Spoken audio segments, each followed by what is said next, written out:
Hello दोस्तों, आप सभी का हमारे चैनल जीके वर्ल्ड एकेडमी में हार्दिक स्वागत है। दोस्तों, हम पढ़ रहे थे हिंदी। हिंदी के अंतर्गत विलोम शब्द और अनेक शब्दों के लिए एक शब्द और तत्सम तद्भव ये कंप्लीट कर चुके हैं। जिन साथियों ने नहीं देखा है, वीडियो चैनल पर रहेंगे तो वहाँ से देख सकते हैं। आज हम पढ़ेंगे हिंदी के अंतर्गत समास। दोस्तों, काफ़ी अच्छा टॉपिक है। हर एक एग्जाम में एक दो को जो है प्रश्न यहाँ से बनते हैं। तो आज पढ़ेंगे समास। समास शब्द का अगर अर्थ की बात करें तो समास शब्द का अर्थ होता है संक्षेप। समास शब्द का अर्थ संक्षेप अर्थात संक्षेपीकरण या संक्षेप। शाब्दिक अर्थ की अगर इसके बात करें, जो समास शब्द है वो दो शब्दों से मिलकर बना है, सम और आस। सम शब्द की अगर बात करें तो सम मतलब होता है समीप और आस मतलब होता है जो है बैठना।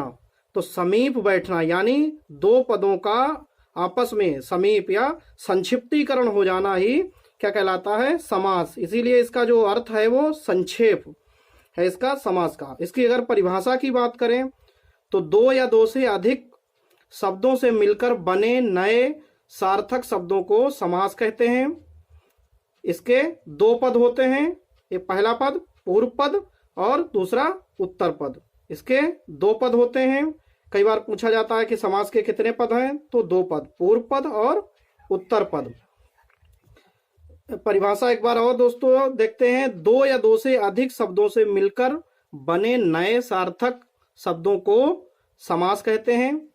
इसके दो पद होते हैं, पूर्व पद और उत्तर पद। इसको हम एक एग्जाम्पल के माध्यम से समझेंगे। जैसे यहाँ पे लिखा है राजा का पुत्र और इधर लिखा है राजपुत्र। तो जो इधर वाला ये पोर्शन लिखा है यह आपका है समास विग्रह और ये लिखा है समस्त पद। इसमें समझते हैं जो आपके यहाँ पे लिखा है कि दो पद होते हैं, तो जो आपके पूर्व पद और उत्तर पद, इसमें एग्जाम्पल के माध्यम से जैसे यहाँ पे राजा शब्द जो है वो आपका पूर्व पद है और पुत्र उत्तर पद है। ये राजा पूर्व पद और पुत्र उत्तर पद, ये दो पद हैं। और यहाँ पे जो आपका ये के जो आ रहा है, ये का जो जैसे, तो ये जो का शब्द आ रहा है ये विभक्ति है। तो इन दोनों पदों को एक साथ लिख देना ही क्या है? समास कहते हैं। वही यहाँ पे डिफिनीशन में भी दिया गया है कि दो या दो से अधिक पदों को नए सार्थक शब्द जो उनसे बनता है उसे समास कहते हैं। अगर इस एग्जाम्पल के तौर पे अगर परिभाषा की बात करें तो जैसे इसमें दो पद होते हैं, तो दो पदों के बीच प्रयुक्त विभक्ति या योजक को हटाकर उन्हें एक साथ लिख देना ही समास कहलाता है। जैसे यहाँ पे दो पद थे, यहाँ ये जो का शब्द आया है ये आपका जो है विभक्ति है, इसको ये हटा देंगे तो एक साथ लिख देंगे, यही आपका समास कहलाता है। या समस्त पद या सामासिक पद भी इसे कहते हैं। उसके बाद दूसरे एग्जाम्पल भी है, प्रयोग के लिए शाला अर्थात प्रयोगशाला। ये जो आपका प्रयोगशाला है ये समस्त पद है और ये इसका विग्रह है, प्रयोग के लिए शाला। तो यहाँ पे को विभक्ति यूज हुई है और यहाँ आपका के ये विभक्तियां हैं, इन विभक्तियों को हटा के एक साथ लिख देना ही समास कहलाता है। और दोनों को ये जैसे सामासिक जो पद है या समस्त पद है इसको फिर से अलग कर देना ही समास विग्रह कहलाता है। तो अर्थात जो समास का विलोम शब्द होता है समास का, वो आपका व्यास होता है, न कि संधि। ठीक है, ये याद रखना है, इंपॉर्टेंट। कई बार पूछा जाता है कि समास का विलोम क्या है, तो आपका समास का विलोम व्यास होता है। समास मतलब समीप बैठना और व्यास मतलब बी मतलब दूर। तो ये याद रखना है। यहाँ पे आपके ये जो दोनों एग्जाम्पल के माध्यम से हमने इसको समझा है। वही यहाँ पे लिखा है जैसे समस्त पद या सामासिक पद। तो समास प्रक्रिया अर्थात नियम द्वारा बना शब्द समस्त पद या सामासिक पद कहते हैं। वही जैसे यहाँ पे राजा था और ये पुत्र था, एक साथ इसको ये विभक्ति को हटाकर एक साथ ही लिख देना, ये समास कहलाता है। वही प्रोसेस समस्त पद या सामासिक पद कहते हैं। वही यहाँ पे लिखा है कि समास प्रक्रिया अर्थात या नियम द्वारा बना नया शब्द समस्त पद या सामासिक पद कहते हैं। उसके बाद अगर समास विग्रह की, तो यहाँ पे जो दो पद आपके पहले भी बताया, ये एक जैसे प्रयोग और दूसरा आपका शाला, ये पूर्व पद है और ये उत्तर पद है। तो वही यहाँ पे लिखा है कि दोनों पदों के बीच प्रयुक्त विभक्ति या योजकों को पुनः लिख देना समास विग्रह कहलाता है। जैसे इन्हीं एग्जाम्पलों को हमने यहाँ पे फिर लिया है विग्रह में भी, जैसे राजपुत्र अर्थात राजा का पुत्र, और प्रयोगशाला प्रयोग के लिए शाला। राजपुत्र को विग्रह करेंगे तो आपका जो हो जाएगा राजा का पुत्र, और यहाँ प्रयोगशाला का विग्रह करेंगे तो प्रयोग के लिए शाला।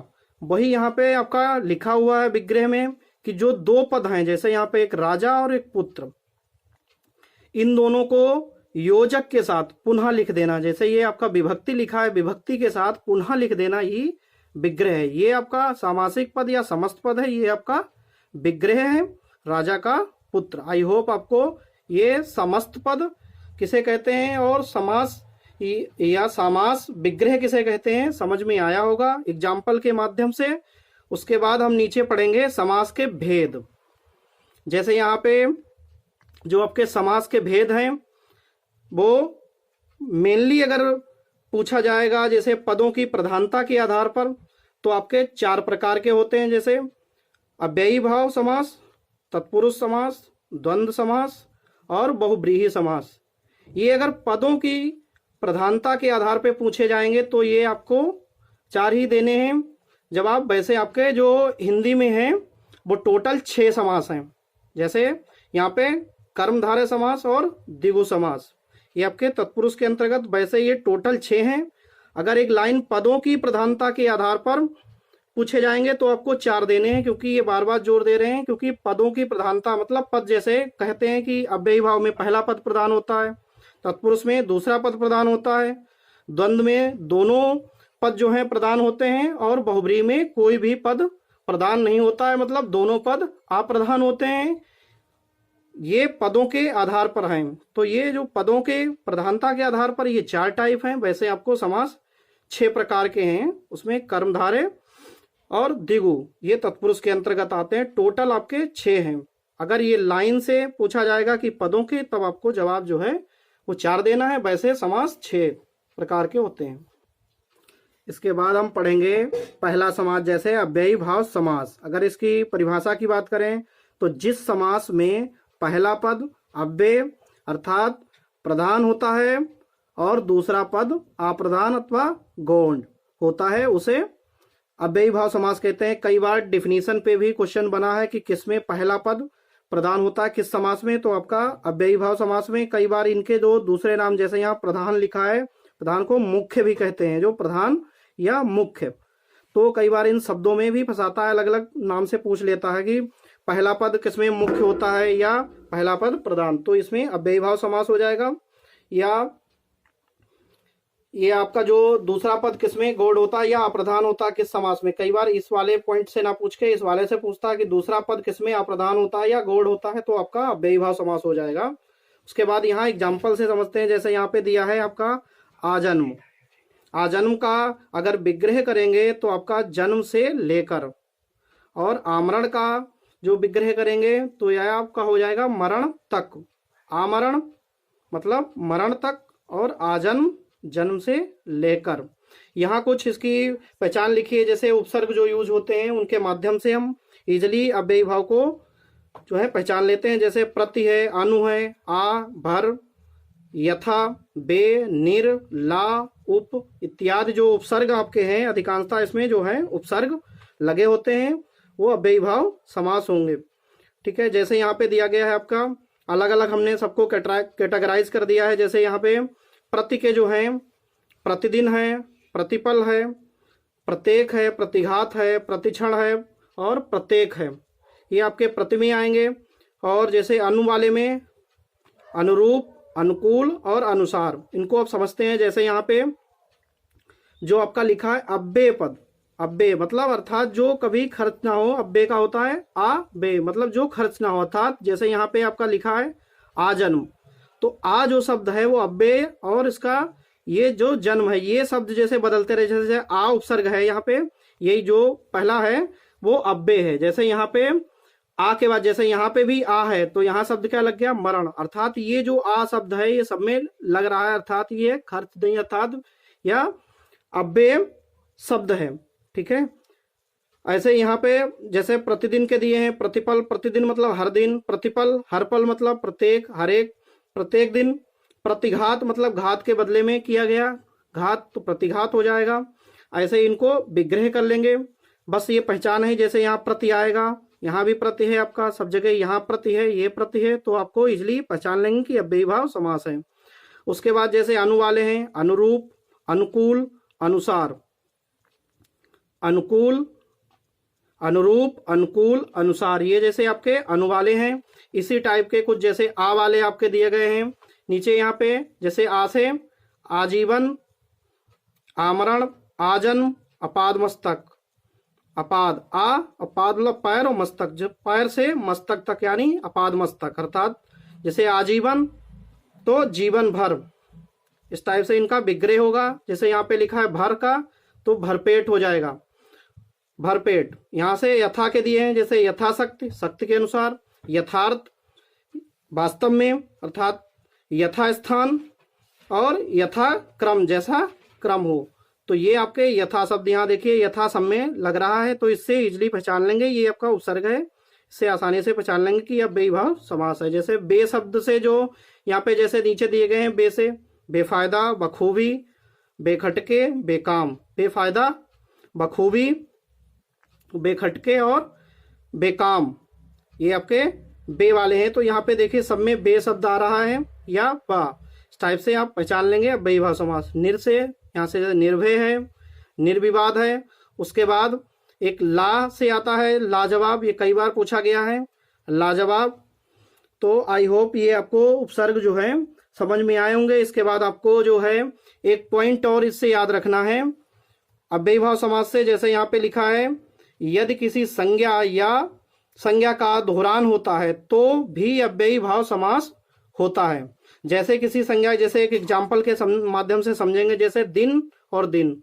कई बार क्या होता है कि यहाँ पे जो योजक आपको डेस लगा है, इससे क्या लगता है कि ये जो है आपका द्वंद्व समास होगा, लेकिन द्वंद्व समास यहाँ पे नहीं है। दिन और दिन ये संज्ञा का रिपीटिशन हो रहा है, तो वही यहाँ पे डिफिनीशन में लिखा है कि संज्ञा का अगर दोहरान होता है तो भी अव्ययी भाव समास होगा। जैसे दिन दिन मतलब हर दिन या प्रतिदिन, द्वार द्वार, हाथों हाथ, इस टाइप से आपका जैसे ये दिया गया है, द्वार द्वार और हाथों हाथ। इस टाइप से आपको ये याद रखना है कि रिपीटिशन अगर संज्ञा का होगा तो भी अव्ययी भाव समास ही होगा। इसके बाद पढ़ेंगे तत्पुरुष समास, ये दूसरा समास है। इसकी परिभाषा की बात करें तो जिस समास में दूसरा पद प्रधान होता है और तथा पहला पद अप्रधान या गौड़ होता है उसे तत्पुरुष समास कहते हैं। तत्पुरुष समास के भेद, तत्पुरुष समास के कुल 6 भेद होते हैं। जैसे कर्म तत्पुरुष, करण तत्पुरुष, संप्रदान तत्पुरुष, अपादान तत्पुरुष, संबंध तत्पुरुष और अधिकरण तत्पुरुष। ये तत्पुरुष के 6 भेद हैं। कर्म, करण, संप्रदान, अपादान, संबंध और अधिकरण। अगर इनकी विभक्तियों की बात करें तो ये नीचे विभक्ति, जैसे कर्म तत्पुरुष की जो है, कर्म की जो विभक्ति है वो आपकी को है, करण की से या द्वारा, ये दोनों करण की विभक्तियां हैं। संप्रदान के लिए, ये संप्रदान की जो विभक्ति है वो के लिए, अपादान से इसकी विभक्ति, ये अलग होने के अर्थ में यहाँ पे जो से आता है वो आपका माध्यम या कोई साधन होगा तब से लगेगा, और यहाँ अलग होने के अर्थ में से, अलग अर्थ होने के अर्थ में जो सेंटेंस में भाव होगा वो अलग होने का अर्थ या तुलना का अर्थ होगा तो आपका अपादान हो जाएगा, और कोई साधन या माध्यम से लगेगा वाक्य में तो आपका करण हो जाएगा। उसके बाद संबंध में का, की, के, ये संबंध की विभक्तियां हैं, और अधिकरण में 2 याद रखना है, में और पर, ये आपकी अधिकरण की विभक्तियां हैं।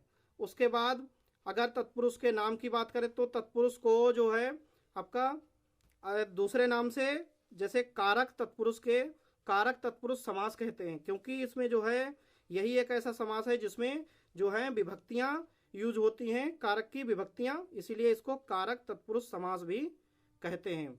उसके बाद एक एक करके हम इनको विस्तार से पढ़ेंगे। जैसे आपका यहाँ पे है कर्म तत्पुरुष। कर्म तत्पुरुष जो विभक्ति आपकी है को, तो यहाँ पे जैसे एक एग्जाम्पल के माध्यम से, जैसे यहाँ पे है गगन चुंबी, गगन चुंबी, तो गगन को चूमने वाला, तो यहाँ पे जो को विभक्ति आई है ये कर्म कारक, ये जो कर्म है ये इसकी विभक्ति है को। तो गगन चुंबी का अगर विग्रह करेंगे तो गगन को चूमने वाला। ऐसे ही कुछ एग्जाम्पल जो विभिन्न परीक्षाओं में बार बार पूछे गए हैं, महत्वपूर्ण हैं, उनको यहाँ पे हमने लिखा है। जैसे कट फोड़वा, काठ को फोड़ने वाला। माखन चोर, माखन को चुराने वाला। मृत्युंजय, मृत्यु को जीतने वाला, मृत्युंजय। चिड़ी मार, चिड़ी चिड़िया को मारने वाला। जेब कतरा, जेब को कतरने वाला। ये इत्यादि जो विभिन्न परीक्षाओं में पूछे गए हैं, ये सबसे इम्पॉर्टेंट हैं तत्पुरुष के कर्म विभक्ति के अंतर्गत। उसके बाद यहाँ पे करण तत्पुरुष, इसमें से और द्वारा, ये दो विभक्तियाँ इसमें याद रखना है। जैसे रोगग्रस्त, तो इसका जो विग्रह होगा रोग से ग्रस्त, यहाँ पे देखिए से विभक्ति आ रही है, तो रोग से ग्रस्त।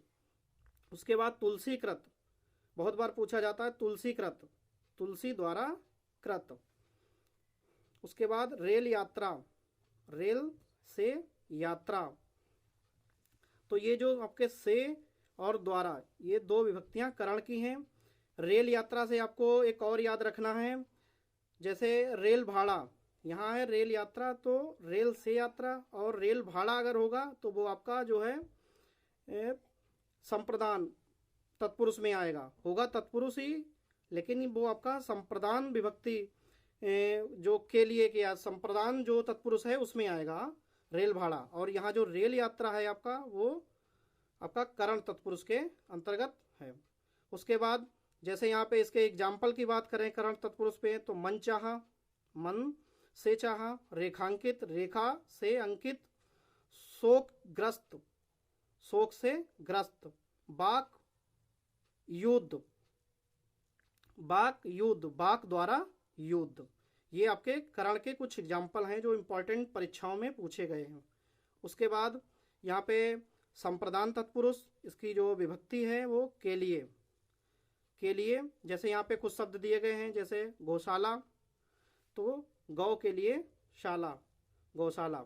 तात यहाँ पे दूसरा, जैसे विधान परिषद शब्द काफ़ी बार पूछा जाता है, इम्पोर्टेंट है। विधान परिषद, इसका जो विग्रह की बात करें तो विधान के लिए परिषद, विधान के लिए परिषद, तो यहाँ पे जो के लिए आपका विभक्ति आ रही है। इसके कुछ एग्जाम्पल हैं, जैसे देशभक्ति, देश के लिए भक्ति। रसोई घर, रसोई के लिए घर। न्यायालय, न्याय के लिए आलय। और हथकड़ी, हाथ के लिए कड़ी। प्रयोगशाला, प्रयोग के लिए शाला।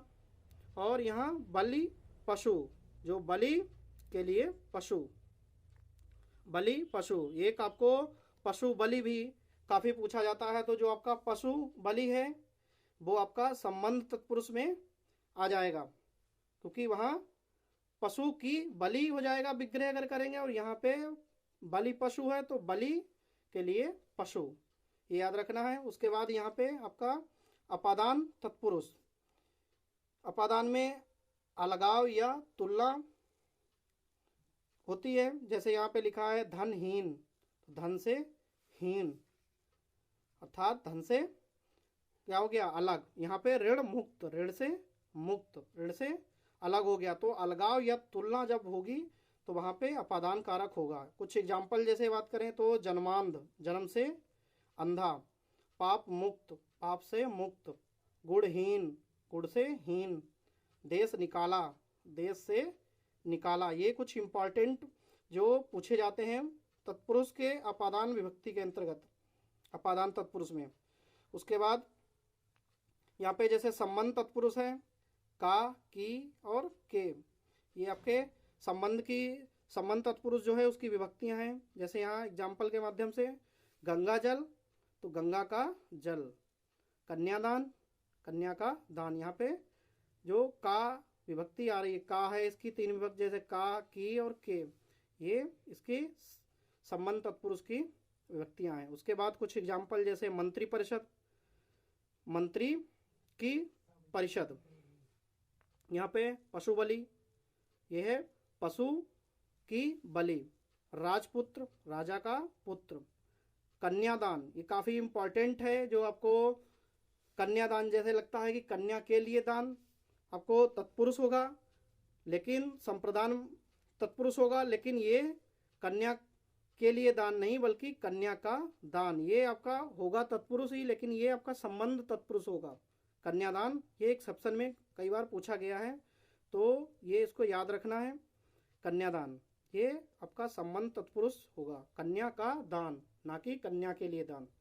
उसके बाद अधिकरण तत्पुरुष की बात करें तो इसमें विभक्ति जो है वो में और पर, ये इसकी 2 विभक्तियां हैं, में और पर। जैसे यहाँ एग्जाम्पल में पुरुषोत्तम, तो पुरुषों में उत्तम अर्थात श्रेष्ठ, पुरुषों में उत्तम। और आप बीती, आप पर बीती, तो यहाँ में और पर जो आपकी इसकी विभक्तियां हैं, तो ये दोनों का एक एक एग्जाम्पल हमने यहाँ पे लिख दिया है।